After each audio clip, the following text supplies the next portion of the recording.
Stormont's First Minister Arlene Foster has bluntly rejected a proposal from her Sinn Fein partners in government to investigate her role in a botched green energy scheme. The Republican Party had demanded that Ms. Foster temporarily step aside while a judge-led independent panel examine an error-ridden initiative that has left the power-sharing administration facing a £490 million bill. Share. The under-pressure Democratic Unionist leader, who developed the Renewable Heat Incentive, RHI, during her time as economy minister, has steadfastly refused to stand down, insisting she has done nothing wrong. Asked if she accepted Sinn Fein's proposed terms of reference as she left a school in her Fermanagh and South Tyrone constituency, she replied no.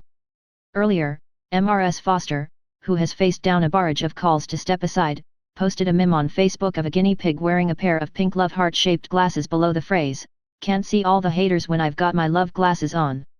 The DUP leader has claimed many of the calls for her to quit are motivated by misogyny.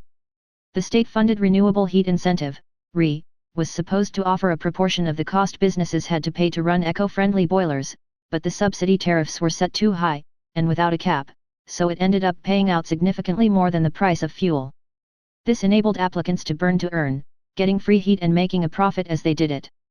Claims of widespread abuse include a farmer allegedly set to pocket around £1 million in the next 2 decades for heating an empty shed. Sinn Fein has insisted that an independent investigation into the affair cannot go ahead unless Ms. Foster steps aside. The party's Health Minister Michelle O'Neill said the key element of their proposals is the need to be able to compel witnesses and subpoena documents. If Arlene Foster wants to do the right thing to do is to stand aside, she said.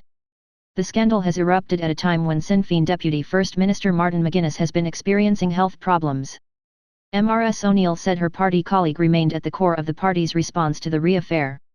The lack of consensus over the form of an investigation comes amid similar disagreement on DUP proposals to reduce the overspend. The DUP has claimed its proposals could wipe out the bill, but Sinn Fein have rubbished them. Senior members of Sinn Fein have warned they will exercise their power to collapse the executive if Ms. Foster does not temporarily stand down to facilitate an reprobe. If the Republican Party follows through with that threat, Northern Ireland will be facing a snap assembly election, less than a year after the last one. Earlier, Stormont's independent justice minister accused Northern Ireland's political leaders of letting her down over their handling of the furore. Claire Sugden said she favoured an independent probe, but did not support calls for Ms. Foster to step down. Ms. Sugden also ruled out quitting her pivotal job, a move that would likely force the collapse of the DUP/Sinn Fein-led coalition. The power-sharing executive cannot function without a justice minister, and Ms. Sugden was the only assembly member both DUP leader Ms. Foster and Mr. McGuinness could agree on in the wake of last year's election. "Martin and Arlene have both let me down," she said. The East Londonderry MLA said, "Arlene and Martin might have reneged on their responsibilities to actually do a job for the people of Northern Ireland, but I am not going to do that because I do have integrity and I will keep doing it until I can't." The Justice Minister had not commented publicly on the RHI scandal for more than 2 weeks, prompting criticism from political rivals. Breaking her recent silence, Ms. Sugden said her job had become increasingly difficult. But she said she would not resign because she still felt she could help change people's lives for the better in her role. She also stressed that her quitting would send the executive down a path of no return. In an interview with BBC Radio Ulster, the minister said, "I think with this particular issue there is a lot of political posturing going on. Regrettably, the two main parties are reverting to party politics and they are feathering their own nests in that respect, they are keeping their own constituents right." Ms. Sugden said she did not believe calls for Ms. Foster to stand aside were fair.